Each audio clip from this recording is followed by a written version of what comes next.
Welcome to the Jehovah's Witnesses annual meeting of 2022, where Jehovah's Witnesses listen as the governing body dispenses the same regurgitated doctrine except for tiny corrections or new light. This annual meeting is over 3 hours long, so instead of making a couple of videos rambling for longer than that, I thought we could condensate the entire annual meeting to just the interesting parts so you know everything there's to know about it without having to spend a ton of time watching it. This year, David Splain is the one in charge of conducting it, but I bet the rest of the governing body will make an appearance at one point. After all, the religion is quickly shifting to being a personality cult with the governing body front and center. I'm going to be on the edge of my seat to see what they have to tell us. I'm sure you will, David. We'll skip the useless music segments that introduce the program, and we finally get introduced to the first item in our list, a new Caleb and Sophia video, where they apparently didn't get the memo that I grew up and I'm making YouTube videos now, and instead just hired a very similar actor just like they did that last time. Go, go, go! Yes. Bro, that was good.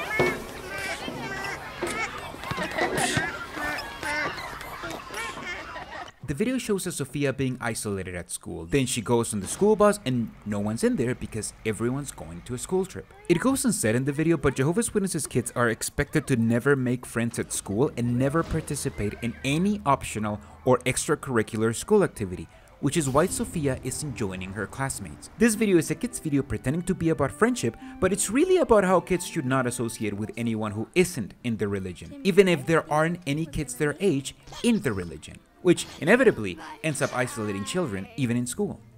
You got a prize? We all did.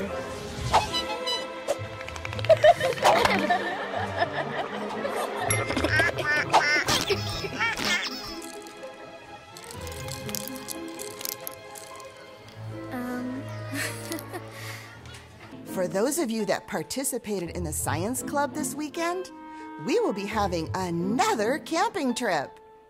But only the ones with the highest score on the math project will be selected to go.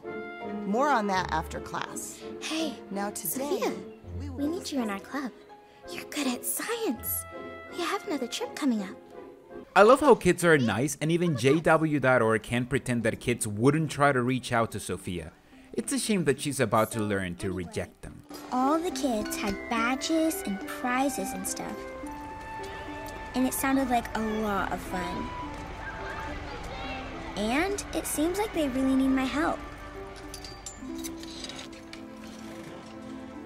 I see. Oh, you see what's wrong with the car? No, I wish. No, I see why you want to be in the club. You do? Of course. We all want to have friends and do fun things. I just wish I had some kid friends.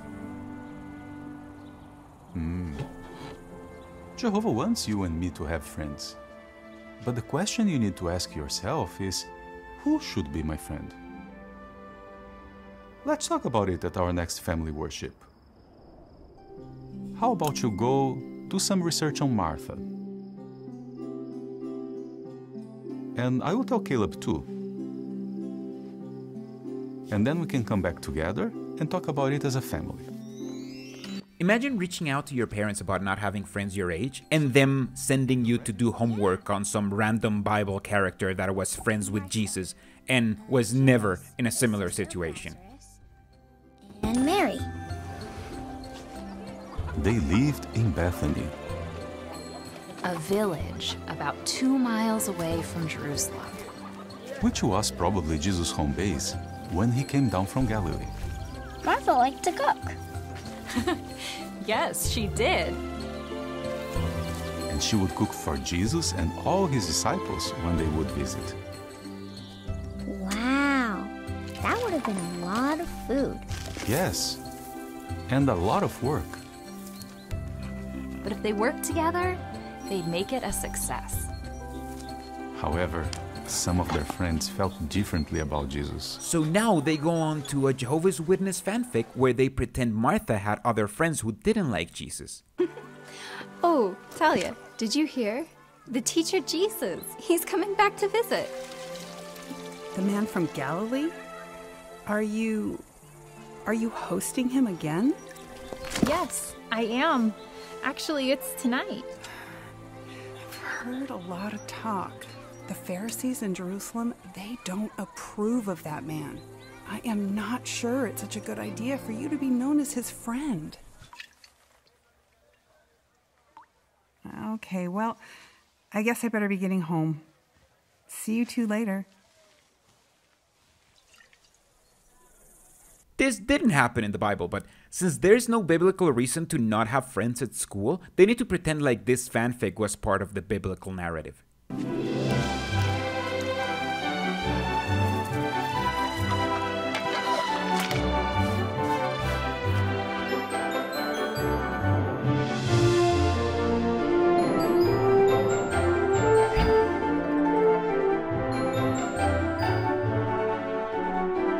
They do have something that's part of the Bible, but they skip through that part, literally muting Jesus to skip forward to the next part of this made-up story.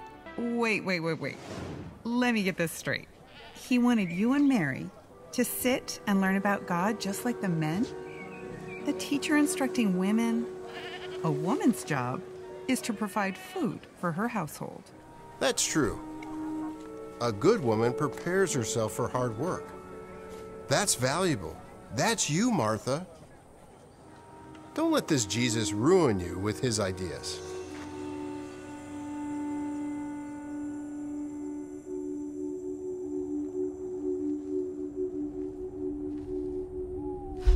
Lazarus!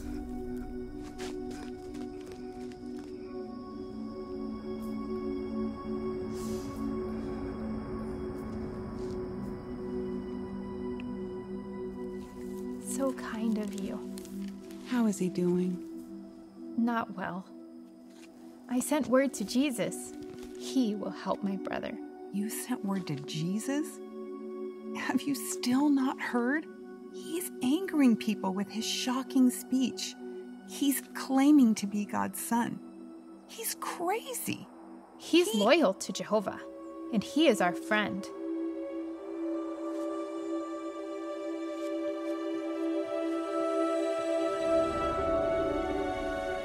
Sadly, Lazarus died. But do you remember what happened next? Jesus came back to Bethany and resurrected Lazarus. Jesus was a real friend. And finally, it pays off because Jesus came back and brought Lazarus back from the dead. That's where the Bible story ends, but we still need to wrap up the fanfic. But that's not where the story ends. Do you know what some people did after that? Many of the Jews who saw what he did put faith in him, but some of them went off to the Pharisees and told them what Jesus had done? Why did they do that? Because not even seeing Jesus bring someone back to life was enough to convince them that he was the Christ. So in this retelling of the story, is this woman who ratted out Jesus by talking about what he did? Thankfully, the cartoon knows how little sense this makes and just moves on to give us the lesson. Jesus is the Christ, the resurrection and the life. He is the Son of God, and he is my friend. Talia, you've been kind to me in the past, but you don't believe Jesus' teachings. We cannot be friends.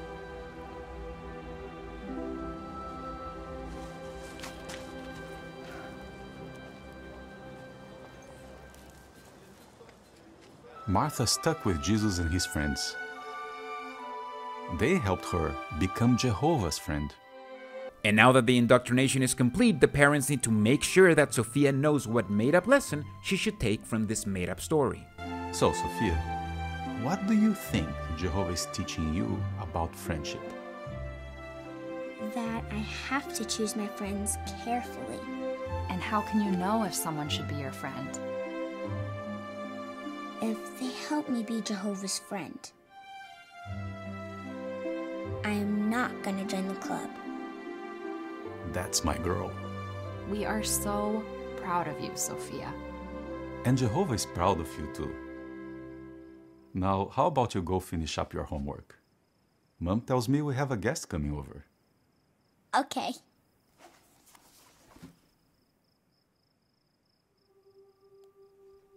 Luckily, it works out because the young woman from earlier that goes to her congregation is invited to her house, and she happens to like turtles, which automatically makes them best friends, and Sophia will just have to learn that she can't have everything she wants. At least you are my friend. Sophia! Lydia is here. Our talk. You like turtles? I love turtles. Really? I've got something I want to show you. He is so cute. You know, Sophia, I think we're going to be friends. Yep, definitely friends.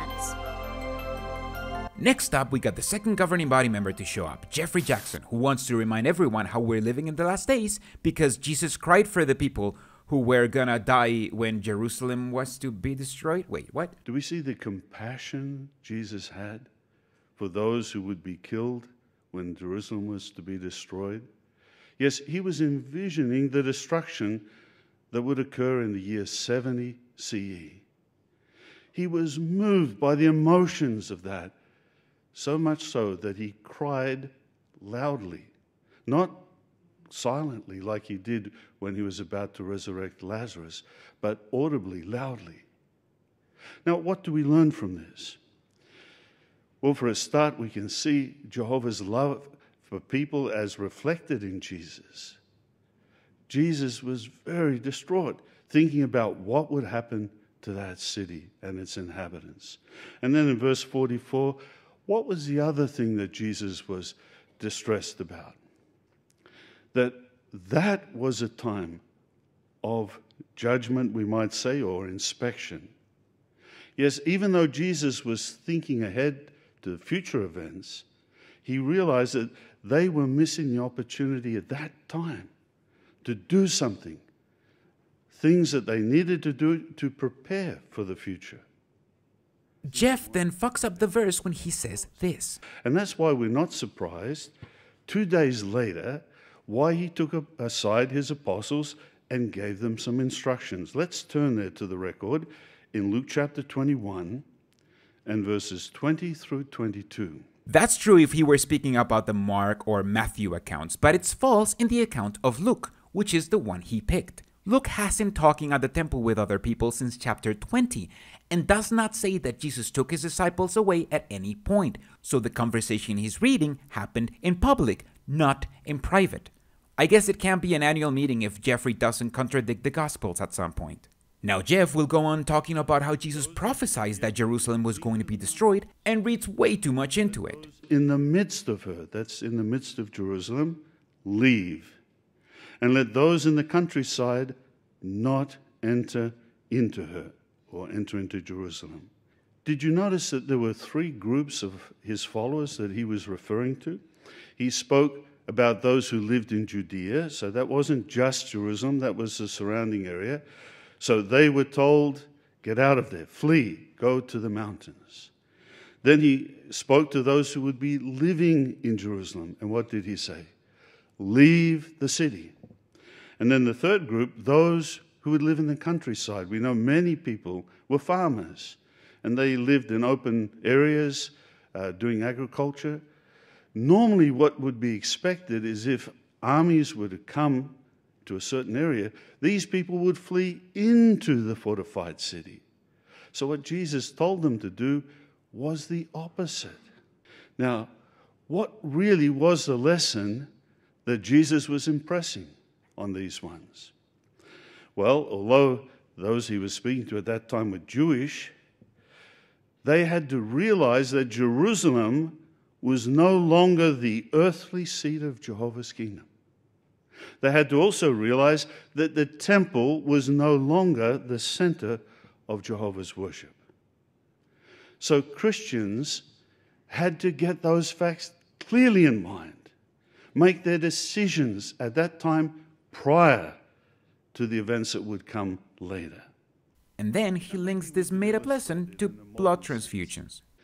Many of us have had to face the issue with regard to blood transfusions. When do you need to make your decision with regard to that? Is it when you're in the ambulance, semi-conscious, in pain? Is it like, oh, hand me the DPA? Can you read the fine print? Or is it when you get into the emergency operating room and you start arguing with people and asking questions? No. We realize that now is the time that we need to make our decisions. Then we need to live by those decisions. And then, if an emergency should occur, we'll be ready for that situation. That was the lesson Jesus was teaching them.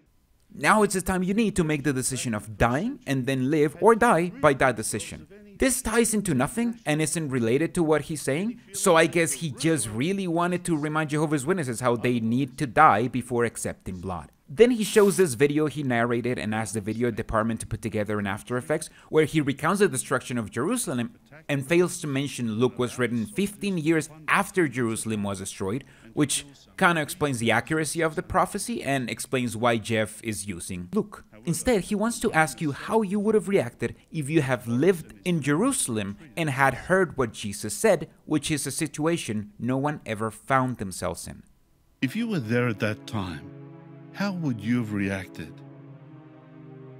Would you have been outraged by Floris's action? If you lived in the countryside, would you think the Romans may return and now was the time to flee to Jerusalem?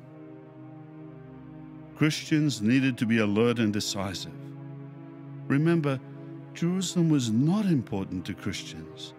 It was not the place of safety. What happened next?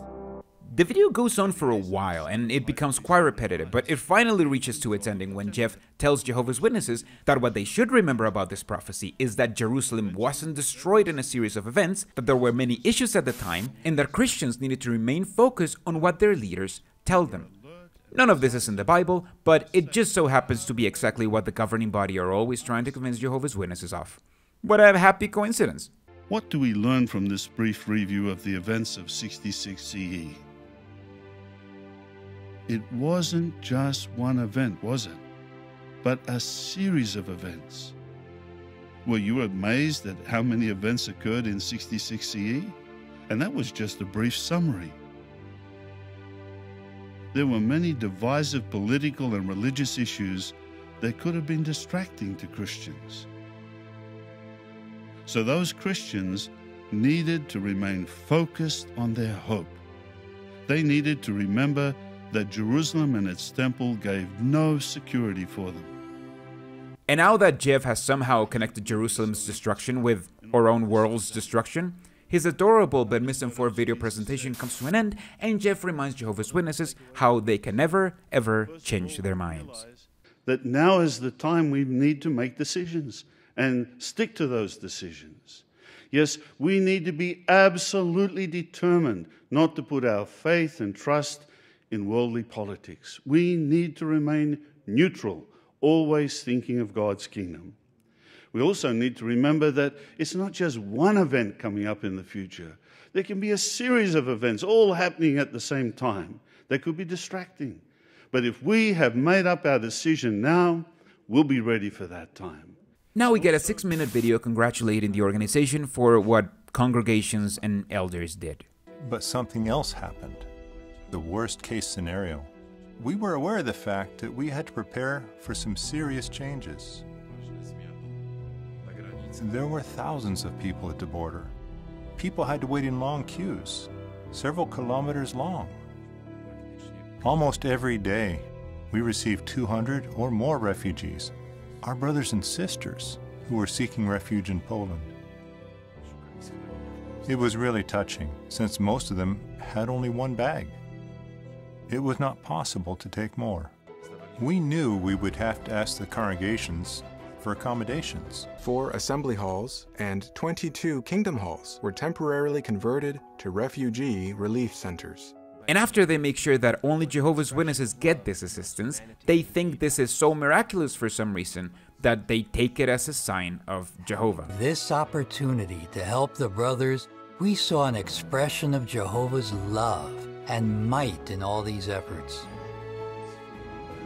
Only Jehovah could prepare his people for such a well-organized and effective activity. After that video, we get a second video of what we in our podcast like to call a tear segment. A segment with zero biblical backing that is there not to teach you anything, but to make you cry. Because if their religion makes you feel anything, then it might as well be real. Some of their experiences, and you may need to have a hanky handy. This time is about the Jehovah's Witnesses who fled Ukraine during the war, and covers all the demographics with a pregnant woman, an elderly woman with special needs, a married couple, and a conventionally attractive single sister. To move to another country is very difficult.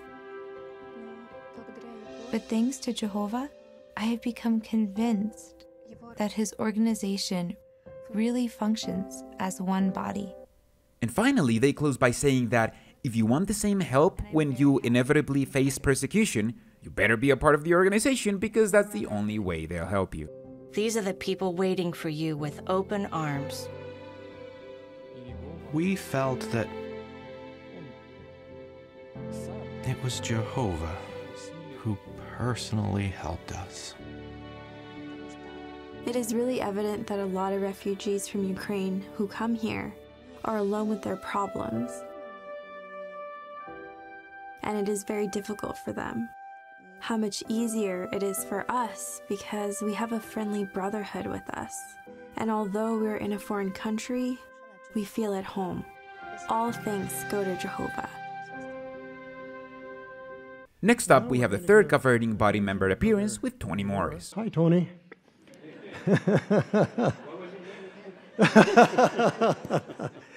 He begins his talk by rambling his way into talking about an anchor. Notice what he writes here with a heart full of experience.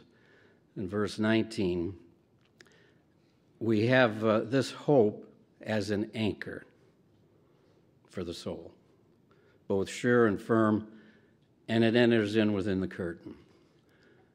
The anchor, see.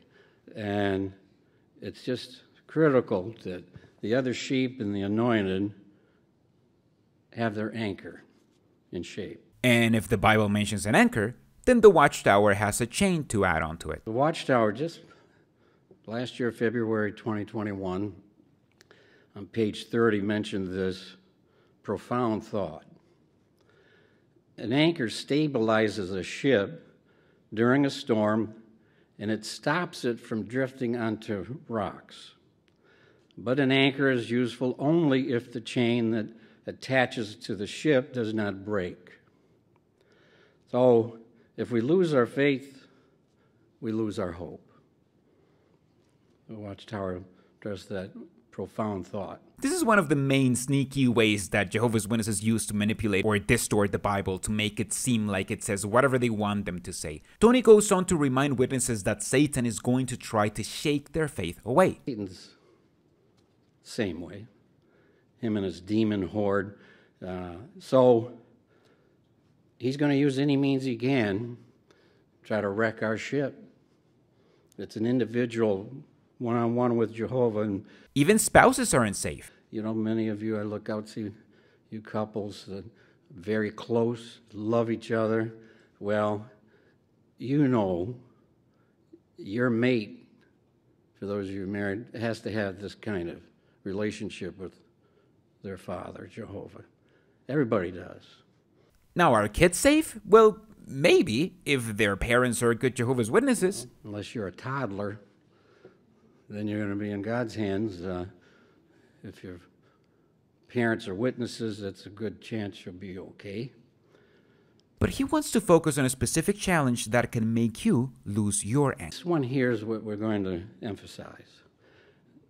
The death of a loved one. Oh. The death of a loved one. What a storm. And that is when our anchor is essential as individuals. That anchor is essential. Never lose your anchor. This is one of the best ways to keep people indoctrinated in the cult, holding the memory of their loved ones hostage, claiming that they will see them again if they follow the Bible as interpreted by the governing body, aka Tony Morris and his friends. Now to our theme, they will be sensational. What is they? They are family reunions in the New World. But then Tony Morris remembers he just started the speech and it's too early to let the audience know the final lesson. So instead of inviting you to imagine how cool it would be to see your loved ones coming back from the dead, which would be compelling, he wants you to imagine how cool it'll be to see some biblical families who have been dead for thousands of years coming back from the dead. And what's nice, this is not a fantasy. This is what's going to happen. It's a reality. So let's consider some families in Bible history, first of all. And we'll start with Noah. And he was born in 2970. And while doing that, Tony stumbles onto some misogyny in the Bible and tries his dear best to explain it away. But we know that's Shem, Ham, and Japheth. That's what the scripture said. We don't know the names of the wife or the son's wives. Why? You can ask God, but I don't see anything in here going to tell me why he decided not to have it in there. That has nothing to do with being worthy.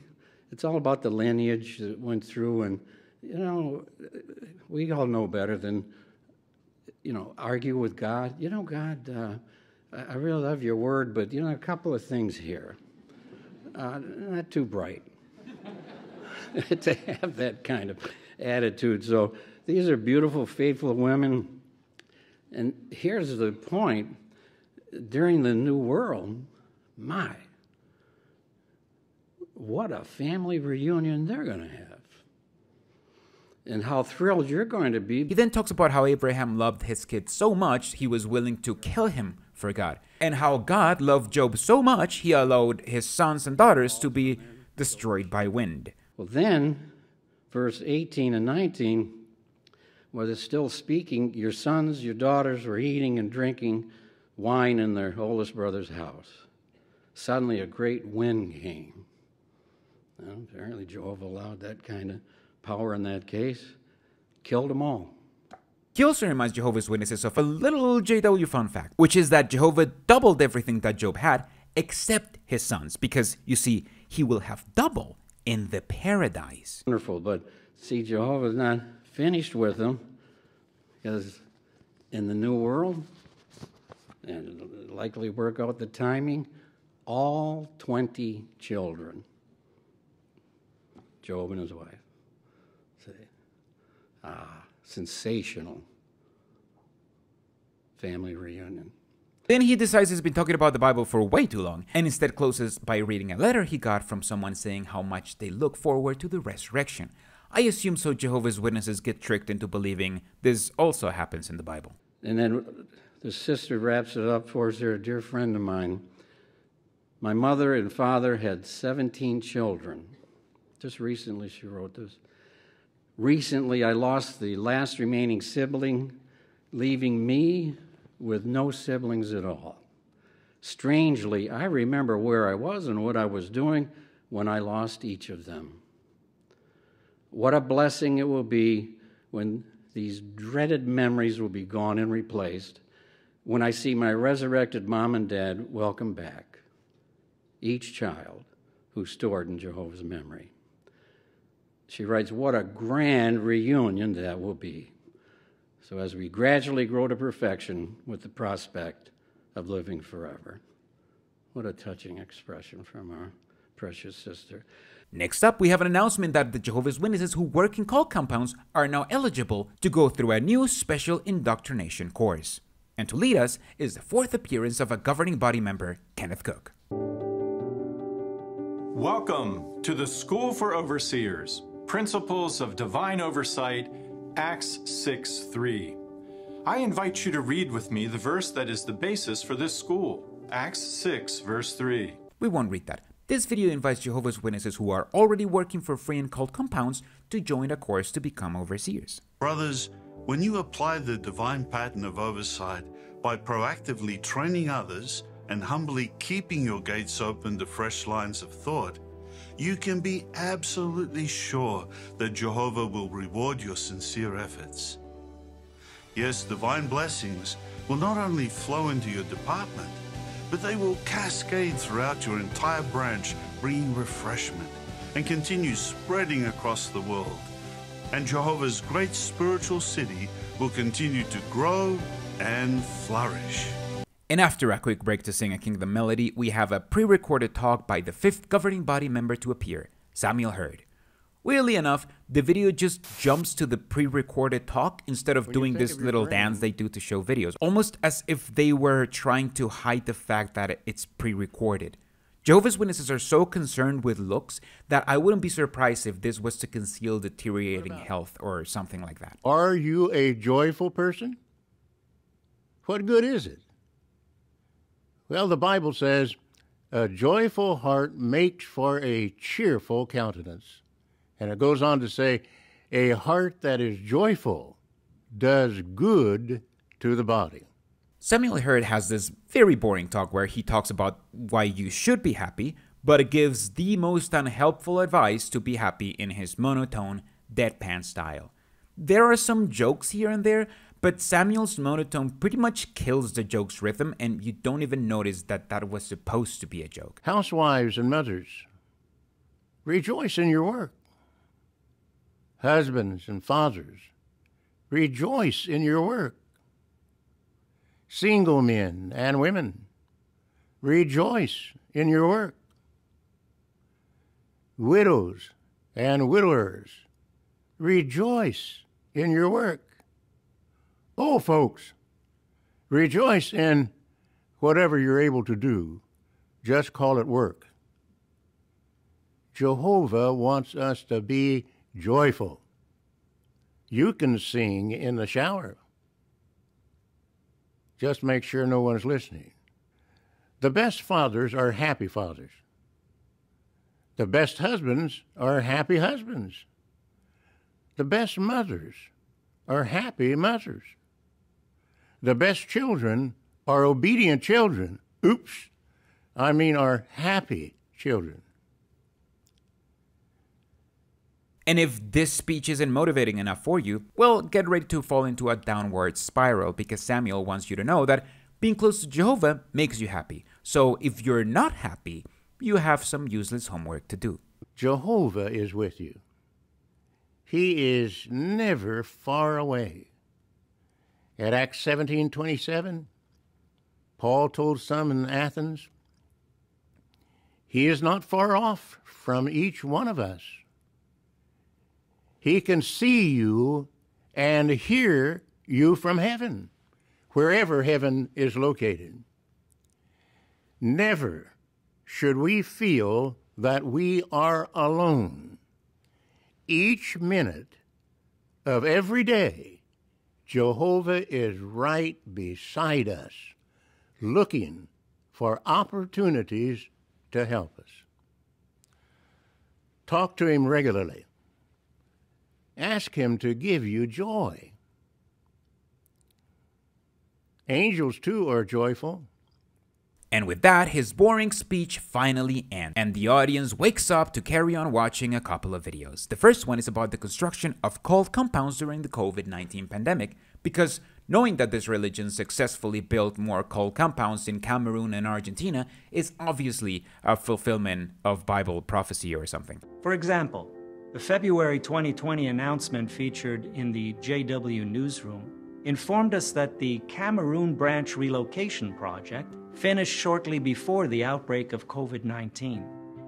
The Argentina Bethel family also moved into their new branch facility in Buenos Aires shortly thereafter. The move, which was organized in compliance with COVID-19 safety protocols, began in July 2021. They know how excited you are for hearing about construction projects, so they interview volunteers who are working in Italy, Congo, and Angola. This Italian guy proceeds to tell you how they had to stop construction during the pandemic, but then they resumed construction after the pandemic. Isn't that amazing spiritual food? As a consequence, the government suspended activities, including construction. After about 1 month, they lifted the restrictions. And as a result, we could get back in touch with the companies and continue the work, while respecting government protocol and direction from our organization. Thanks to Jehovah's direction, despite the pandemic, we are happy to see how this project is moving forward much faster than we expected. And we look forward to being able to move into these new buildings by the end of 2024. In Congo, they purchased some property that was well located and hired workers to do the project, which is a sign of God or something. Already building housing and office units. The developer already had the zoning, permits, and completed design packages. This saved much time and allowed the projects to move ahead with minimal disruption, even during the pandemic. And we were happy for that. And in Angola, they got a building that was close by and made the seller fix some stuff before buying it. This building is located about a 10-minute walk from the current Bethel facility. We look forward to seeing some of the Bethel family move into this new building in early 2024.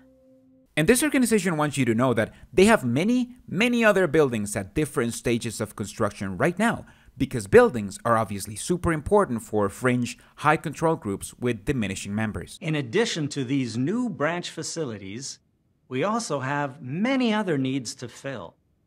For example, in order to train brothers and sisters to carry out the preaching and teaching work, there continues to be a need for theocratic school facilities. In Madagascar, the branch hosted classes at Bethel because they didn't have any other suitable facilities. Well, in June 2021, they finished construction of a new school facility and will now be able to schedule up to 4 classes there each year. Currently, there are over 40 existing school facilities, and we have around 20 active school facility projects at various stages of development. The second video is even more interesting and valuable for Jehovah's Witnesses, since it's about a visitor center they're building at their coal compounder Patterson that the vast majority of the 7 million Jehovah's Witnesses around the world will never be able to attend. We saw Jehovah's hand and his blessing on this entire arrangement. So through months of meetings, we were able to get the approvals needed and then get a building permit to begin construction, all of this taking place during the lockdown. It's so encouraging to see how Jehovah has come to our aid with supply issues, and how Bethel departments have cooperated and provided skilled people to help us. It's been so encouraging. Now you may wonder, they haven't even taken visitors since the pandemic started. Why is this building project so important to these guys? If that's what you're wondering, your whole angle is wrong. But some may wonder, at a time when guests are not allowed on Bethel property, why is this visitor center so important to Jehovah?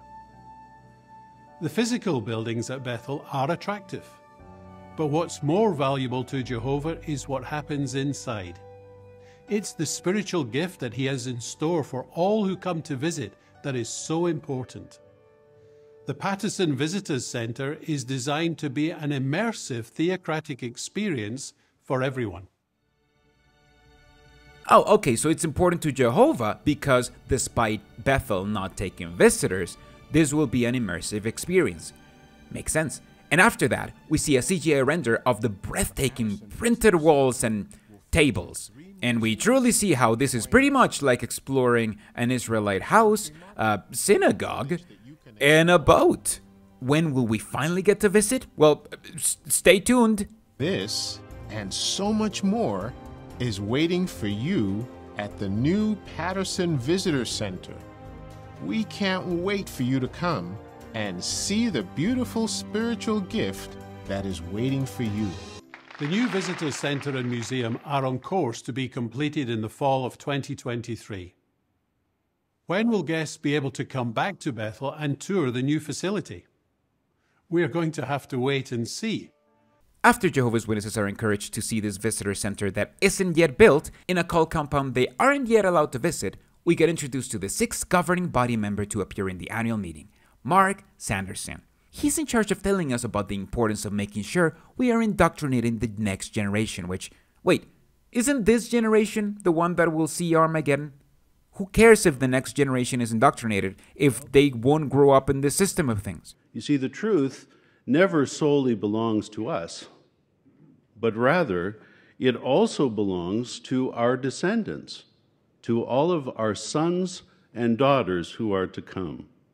Well, that means that as men and women of faith, we have a clear responsibility to share, to pass on the wonderful truths that we have come to know with the next generation. And this is at the heart of his talk, because he's about to remind congregants of a bit of new light. Jehovah's Witnesses work with a progressive revelation structure, and it is here where congregants get wind of new changes in the religion.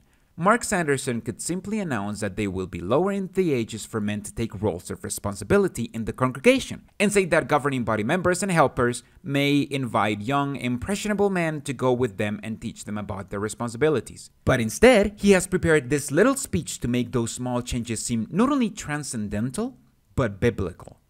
He starts by taking the fine example of Moses training Joshua off camera. Now, the Bible is filled with examples of individuals who were wonderful trainers. Maybe one who comes to mind right away is Moses. It seems that in the Bible, whenever you see Moses, you see Joshua. They're always together.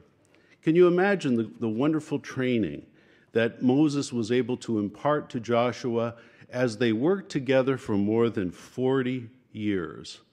Then he talks about Paul and Timothy and how Timothy was probably young when they met. What about Paul and Timothy? We know that Timothy was probably in his late teens or early 20s when Paul met him at Lystra. What did Paul do? He took that young man along with him on his tours, going from congregation to congregation. He put him in mind of his methods. He taught him.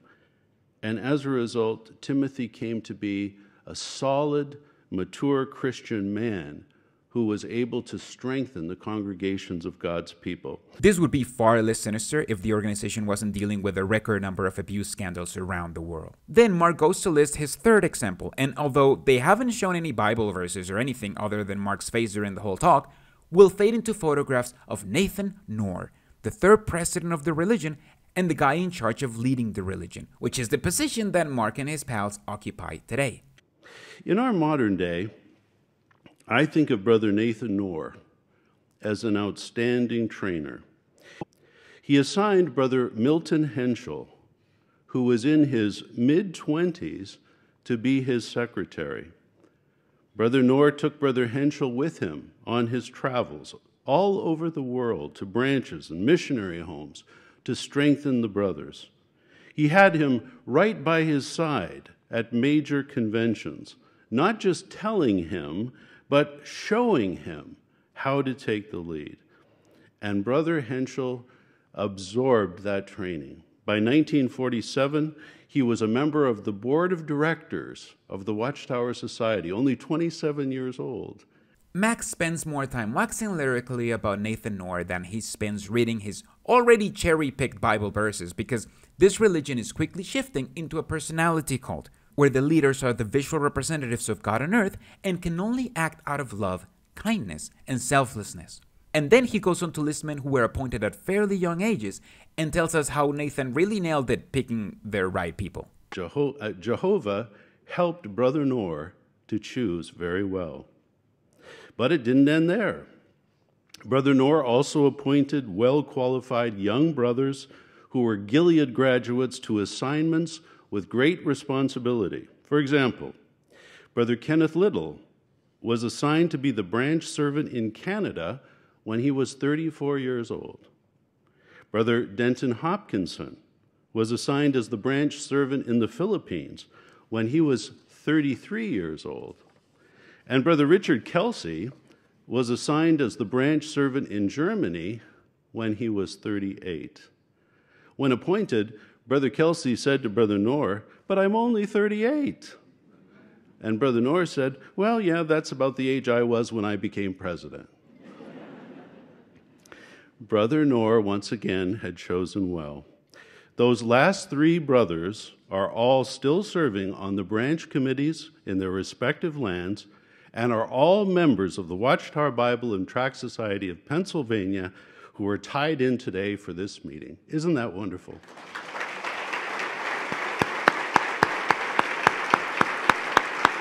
Then he goes on to say how that role also falls on Jehovah's Witnesses. We must actively be training and teaching the next generation of ministerial servants, the next generation of elders, the next generation of circuit overseers. And we must take this responsibility seriously, because the truth belongs not just to us, it also belongs to our sons, to our descendants. We must pass on the truth, the wisdom, the experience that we have in our treasure store to these next Joshuas, these next Timothys that Jehovah will raise up. And finally, after all that preamble, he finally gets to the point of the talk. Not before giving credit to the governing body, of course. What is the governing body doing to support efforts to train young brothers? Well, in January of this year, the governing body requested all bodies of elders worldwide to give priority to helping younger brothers grow in their relationship with Jehovah and to qualify for congregation responsibilities. Elders and circuit overseers were reminded that young brothers who apply themselves may qualify as ministerial servants in their late teens, and that an exceptional ministerial servant who has gained experience in shepherding and teaching could serve as an elder in his early 20s. Now here's another arrangement that we have not publicly announced before, but we will today. Circuit overseers have also been informed that they may invite qualified young brothers between the ages of 21 and 23 to apply to attend the School for Kingdom Evangelizers. Please don't all call your circuit overseer at once. But the efforts do not end there. Jehovah willing, in January 2023, the School for Kingdom Evangelizers will again begin functioning in person worldwide. Next up, we have another Adobe After Effects presentation that recaps the story of preaching, highlighting how early Jehovah's Witnesses used to preach by playing vinyl records to other people, because modern Jehovah's Witnesses preach by playing videos to other people. 100 years ago, when our brothers and sisters were invited to the 1922 Cedar Point, Ohio convention, they were very excited. Why? You see, just 3 years earlier, they had been energized by a newly organized approach to preach the good news of the kingdom. The Bible Students Convention in 1919 launched a door-to-door campaign to obtain subscriptions to the newly released Golden Age magazine. Did opposition stop Jehovah's people from advertising the kingdom good news? What additional preaching methods were used? A unified, consistent message about the kingdom was achieved through the use of testimony cards in several languages. A publisher would simply hand the card to the householder and ask him to read the brief Bible message. Another exciting application of technology was the use of the portable phonograph for house-to-house preaching. To expand this initiative, in 1937 at the Columbus, Ohio Convention, the Special Pioneer Work was introduced. Special pioneers were encouraged to use the phonograph not only when invited into a house, but at every house. During the 1939 service year, 300 special pioneers set up the phonographs over 500,000 times, playing the pre-recorded 4.5-minute talks by Brother Rutherford to over 1 million listeners. Other kingdom publishers thus became phonograph-minded, and eventually over 47,000 portable phonographs with records covering 92 topics trumpeted the kingdom message. And just as it looks like it's getting ready to introduce a new book, we get the underwhelming announcement of another temporary exhibit in a call center their visitors are still not allowed to visit. The book's Theocratic Aid, published in 1945, provided clear guidance for improved public speaking, effective door-to-door witnessing, making meaningful return visits, and conducting progressive Bible studies. While Equipped for Every Good Work, released in 1946, laid a solid foundation of Bible truth through an in-depth, book-by-book examination of God's Word. This brief report on the past 100 years of kingdom preaching merely scratches the surface of what's contained in the new special exhibit at the World Headquarters Museum at Warwick, New York. It's entitled Advertise, Advertise, Advertise, 100 Years of Advertising the Kingdom. When visits become possible, please come and see this informative and motivating display.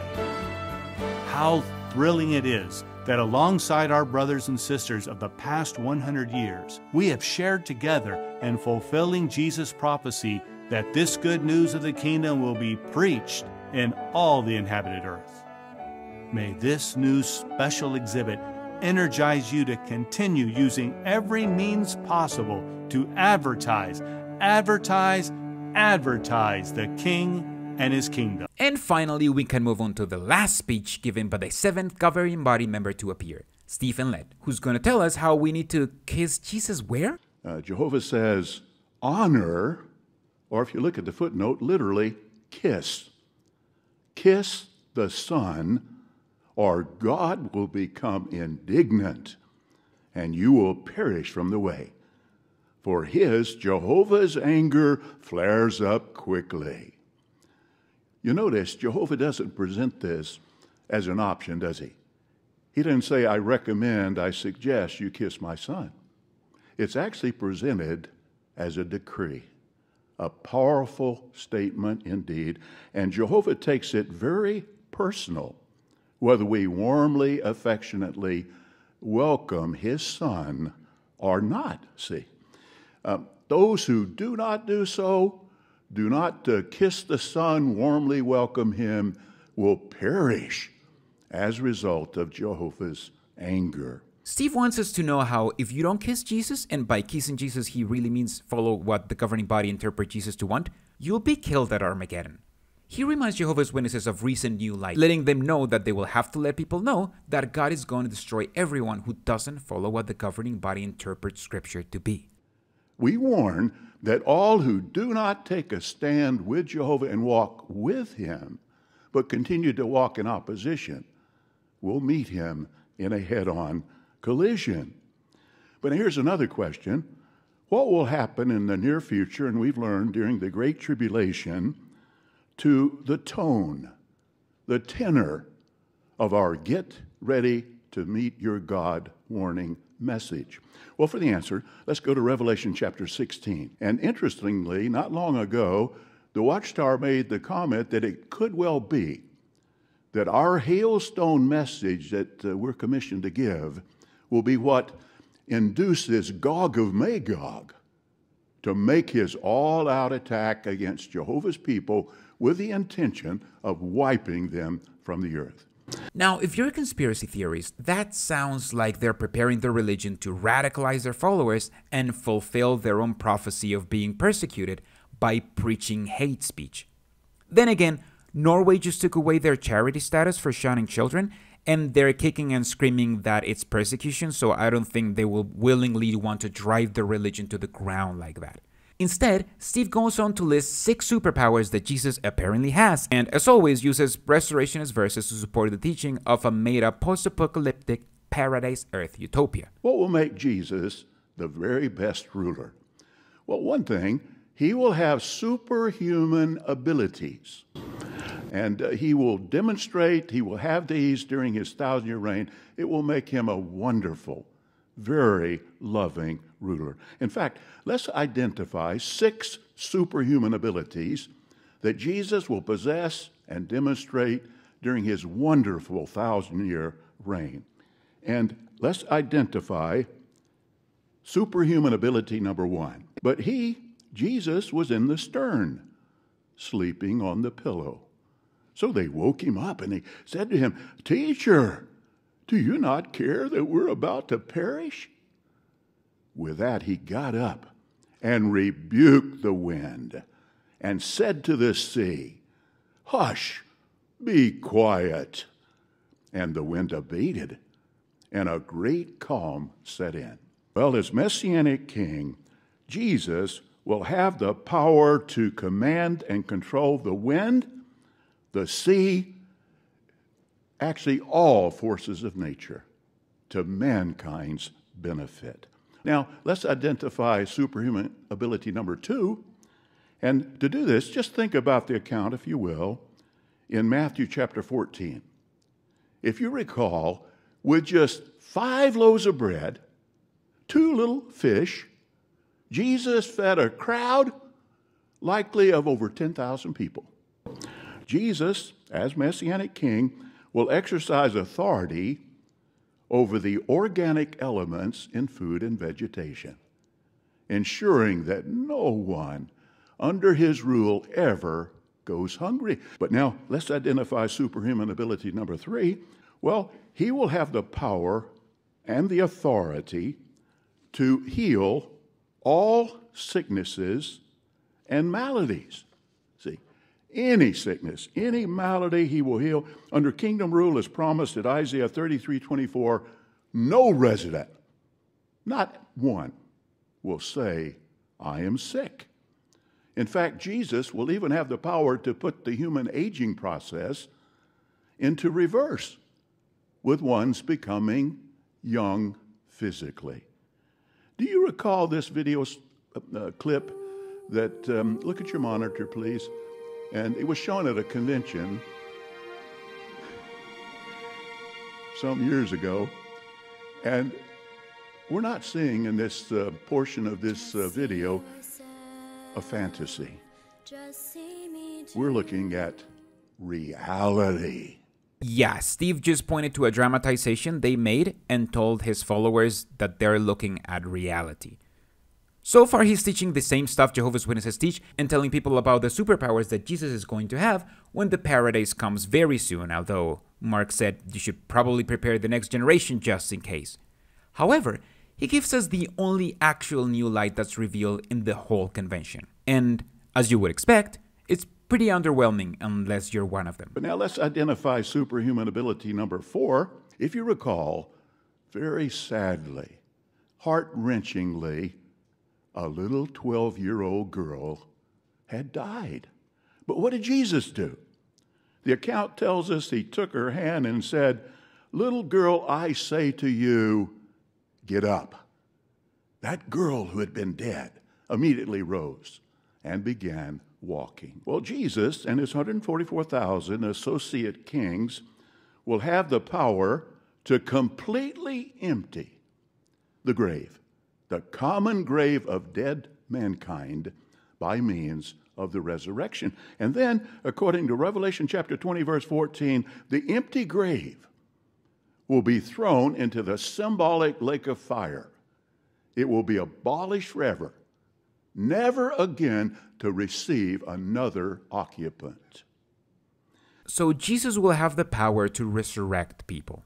That we knew already, but did you catch that new light at the beginning? Well, Jesus and his 144,000 associate kings will have the power to completely empty the grave. This is the very first time that they've taught that the 144,000 would also have the ability to heal and resurrect people, which before was something only Jehovah and Jesus did, except for Paul that one time. The angels don't have that ability, but according to Steve, he will.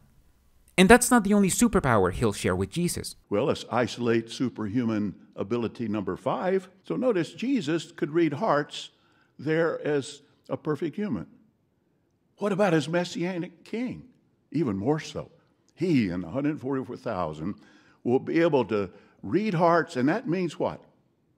They will be able to perfectly judge mankind with absolutely no mistakes. Although somewhat disappointing, this new light that isn't based on the Bible perfectly fits in with the continuous growth and prominence of the anointed ones, of which the governing body is a part of, and really hammers down how the average witness is conditioned to believe they are awesome and vital to their relationship to God, unless they want to die soon, of course. Well, let's determine one more, a sixth superhuman, miraculous ability that Jesus will possess and demonstrate. Jesus and the 144,000 will have the power to act against Satan and his demons. Because Jesus even granted on the earth his disciples that same authority, didn't he? They were able to expel demons. So they will certainly have the power, even more so, to take action against Satan and his demons. And after he has given himself the superpowers that Jesus is going to have, Steve finally closes his speech by reminding witnesses once more that they should be glad that they're living at the time before the governing body has decided to shift the preaching narrative to hate speech. And we want to help honest-hearted ones to likewise, sincerely, affectionately welcome God's Son.